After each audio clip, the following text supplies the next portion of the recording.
ఫలితాలని ఇంకా దాదాపుగా కొలిక్కొస్తా ఉన్నట్టున్నాయి.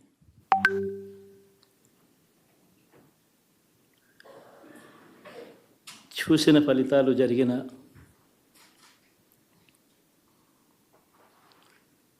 పరిస్థితులు చూస్తే నిజంగా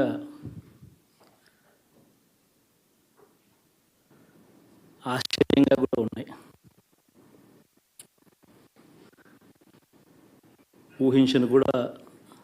ఊహించలేదు ఇలా జరుగుతుందని, ఇలా వస్తాయని కూడా. బట్ ఎస్,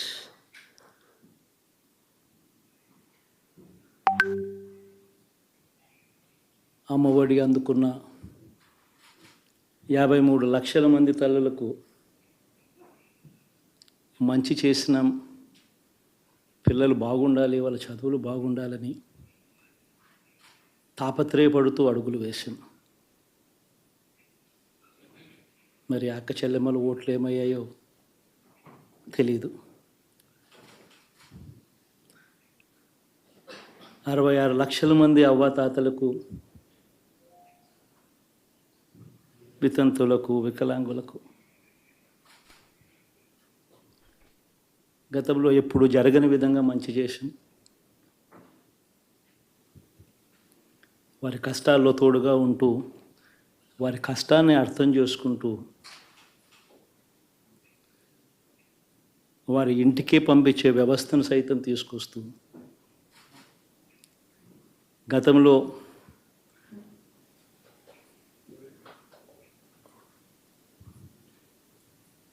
మా ప్రభుత్వం అధికారంలోకి రాకమునుపు ఇస్తూ ఉన్న చాలని పెన్షన్ నుంచి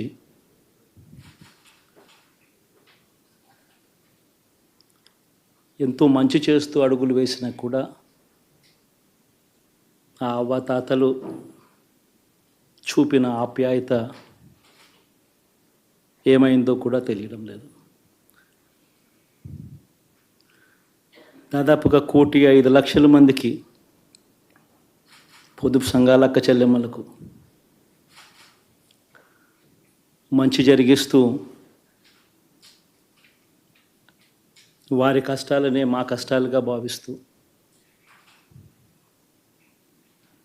ఇచ్చిన ఏ మాట తప్పకుండా అన్ని రకాలుగా వాళ్ళకు అండగా ఉంటూ, ఆసరాతో తోడుగా ఉన్నాం,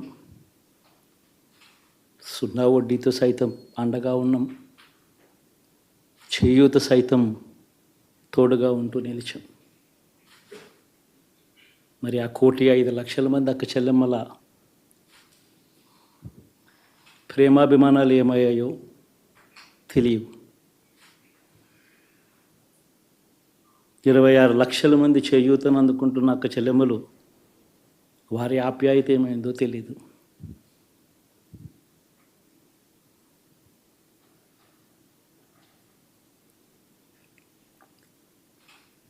పిల్లల చదువుల కోసం ఏ తల్లి ఏ తండ్రి ఇబ్బంది పడకూడదు అని మొట్టమొదటిసారిగా పూర్తి ఫీజులు ఇస్తూ తీసుకొచ్చి అందగా నిలిచాం.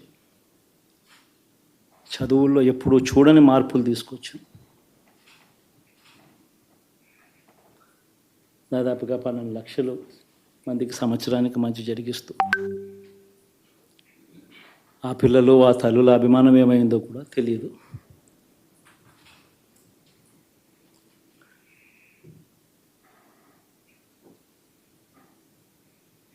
దాదాపుగా 54 లక్షల మంది రైతన్నలకు గతంలో ఎప్పుడూ చూడని విధంగా, జరగని విధంగా పెట్టుబడికి సహాయంగా అందించే కార్యక్రమం మొట్టమొదటిగా జరిగింది మన ప్రభుత్వం వచ్చాకే.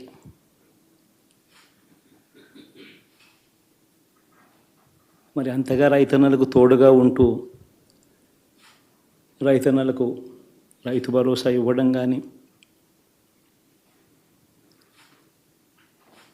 సమయానికే వారికి ఇన్పుట్ సబ్సిడీ ఎప్పుడు జరగని విధంగా సీజన్ ముగిసేలోగానే ఇచ్చే కార్యక్రమం కానీ, ఉచిత ఇన్సూరెన్స్ కానీ, పగటిపూట 9 గంటలు ఇచ్చే కార్యక్రమం కానీ, ఉచిత విద్యుత్ ఇచ్చే కార్యక్రమం కానీ, మరి 1/2 కోటి మంది రైతన్నల ప్రేమ ఏమైందో తెలియదు.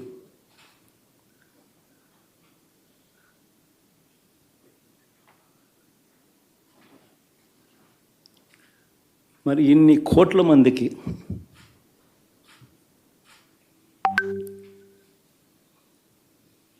పేదవాడికి తోడుగా ఉంటూ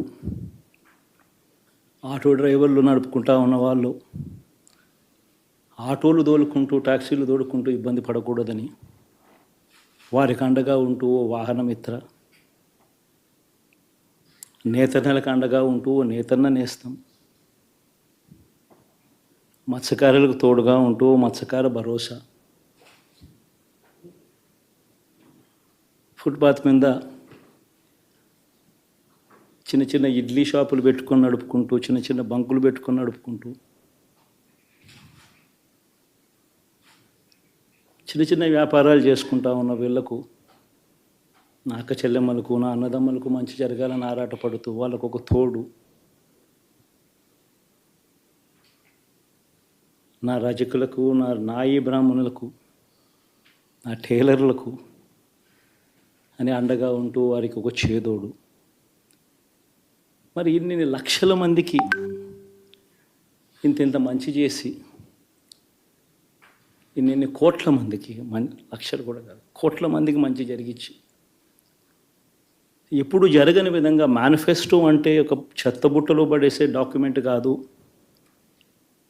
ఒక మేనిఫెస్టో అంటే ఒక బైబిల్ అని, ఒక ఖురాన్ అని, ఒక భగవద్గీత అని మొట్టమొదటి రోజు నుంచి కూడా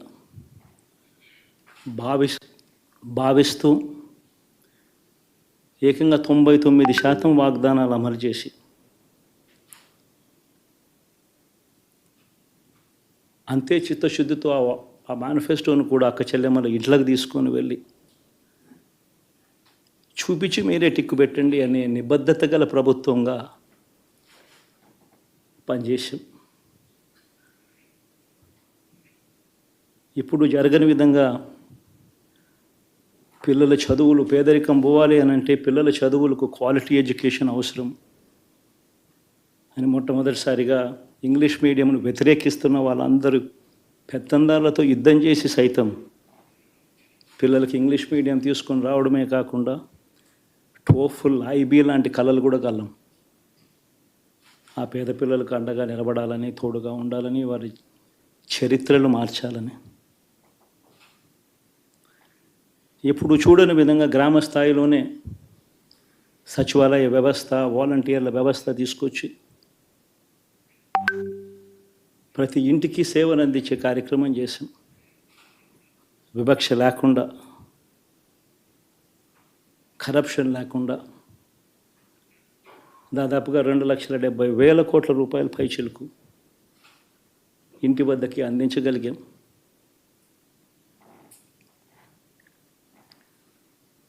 ఇప్పుడు చూడని మార్పులు తీసుకురావడమే కాకుండా మందికి సంవత్సరానికి మంచి రంగం అయితేనేమి, ఒక విద్యారంగం, ఒక వ్యవసాయ రంగం అయితేనేమి, ఒక వైద్య రంగం అయితేనేమి,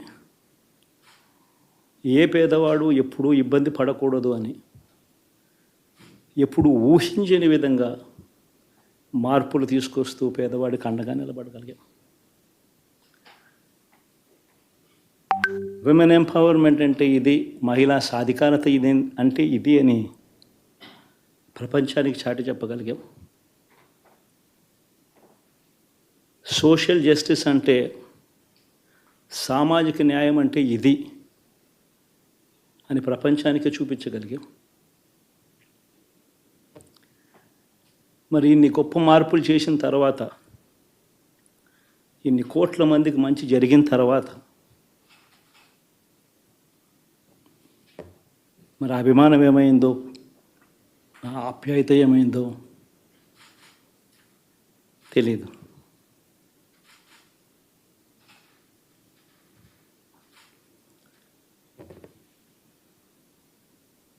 ఎవరో మోసం చేశారో, ఎవరో అన్యాయం చేశారో అని చెప్పి అనొచ్చు, కానీ ఆధారాలు లేవు.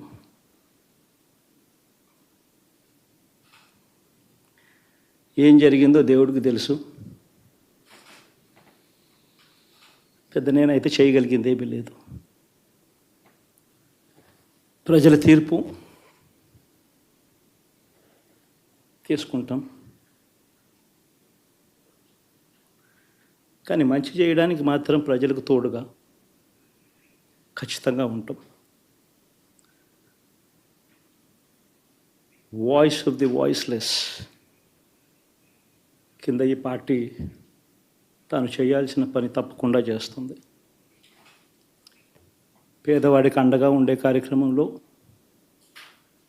ఎప్పుడూ కూడా పేదవాడికి తోడుగా ఉంటూ గలం విప్పుతుంది, పేదవాడికి అండగా నిలుస్తుంది. పెద్ద పెద్ద వాళ్ళ కూటమి ఇది, ఢిల్లీలో సైతం శాసించే పరిస్థితుల్లో ఉన్న కూటమి ఇది. ఆ కూటమిలో ఉన్న బీజేపీకి, ఆ కూటమిలో ఉన్న చంద్రబాబు గారికి, ఆ కూటమిలో ఉన్న పవన్ కళ్యాణ్ గారికి, అందరికీ కూడా వాళ్ళ గొప్ప విజయానికి అభినందనలు.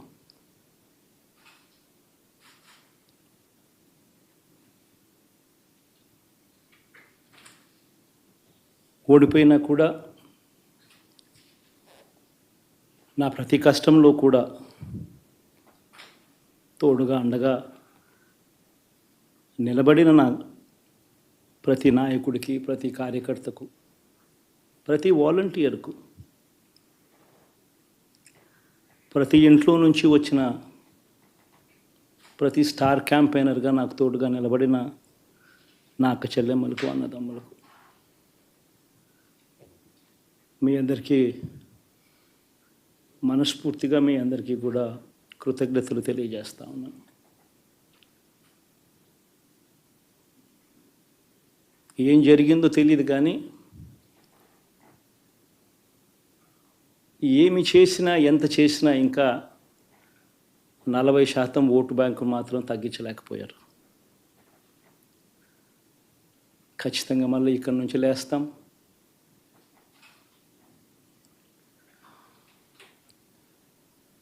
మళ్ళీ ఇక్కడి నుంచి గుండె ధైర్యంతో నిలబడి మళ్ళీ లేస్తాం. ప్రతిపక్షంలో ఉండడం కొత్త కాదు, పోరాటాలు చేయడం అంతకన్నా కొత్త కాదు. నా రాజకీయ జీవితం అంతా కూడా ప్రతిపక్షంలోనే గడిపా, ఈ 5 సంవత్సరాలు తప్ప.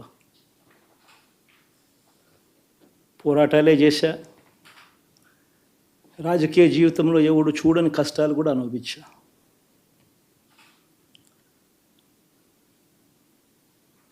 ఇప్పుడు అంతకన్నా కష్టాలు ఏదైనా పెట్టినా కూడా సిద్ధంగా ఉన్నాం, సిద్ధంగా ఎదుర్కొంటాం. ఆల్ ది వెరీ బెస్ట్ గవర్నమెంట్లోకి వచ్చిన వాళ్ళకు. Thank you.